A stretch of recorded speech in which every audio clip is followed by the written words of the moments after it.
My name's Linda Peacock. I work at Jarrow Cross Primary School and I deliver Arts Award at Discover and Explore levels from reception up to Year 6.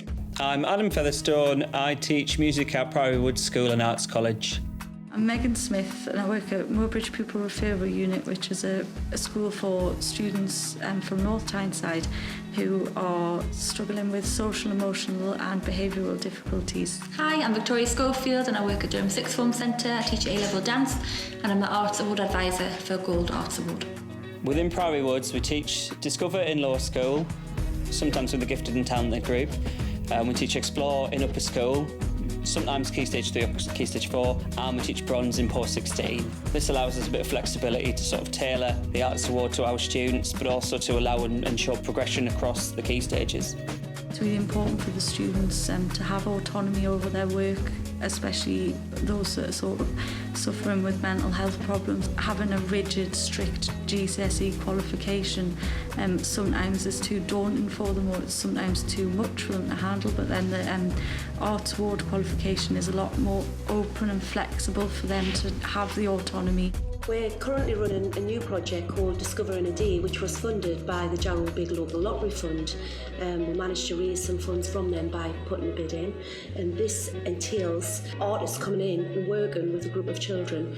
The children come in alongside the parents, take part in a lovely arts activity, and then we do try and exhibit what they've done at the end of the day, so it meets all of the criteria for Discover Art in a Day. The progression from the Arts Award Gold to whatever choice they make after Year 13, it makes them stand out, and I do think it sets apart our students from other centres because they've done it, and it really shows a lot of commitment and effort. They're doing something extra than their A-levels or their BTECs. So for the UCAS points available, there are 16 points, and it's either pass or fail for the gold. So all of our students passed last year and got those extra points, which is really great because it means the pressure's a little bit off for their A-levels perhaps, but also they know that's safely in the bank for their applications.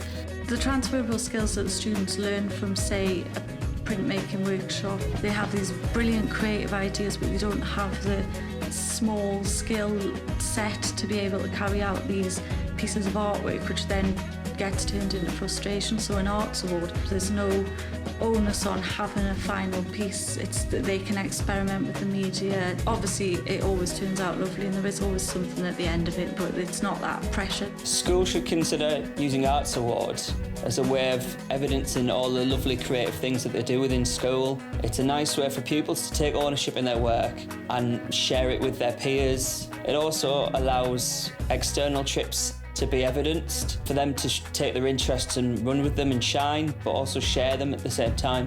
I think as well, analytical skills, English, literacy skills, because we write about the workshops, they're comparing, they're contrasting, so they're starting to look at things differently, which can be transferred across the whole curriculum.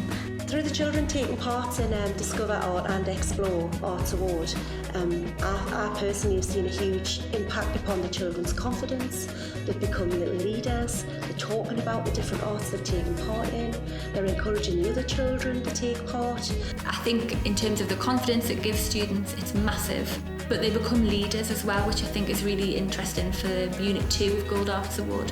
So if you run the Arts Awards, they have to lead an event, they have to learn how to put on an event, and kind of all the technical difficulties that presents, but also kind of budgeting, finance, grants, they kind of research all of maybe the things that you're not taught at school actually.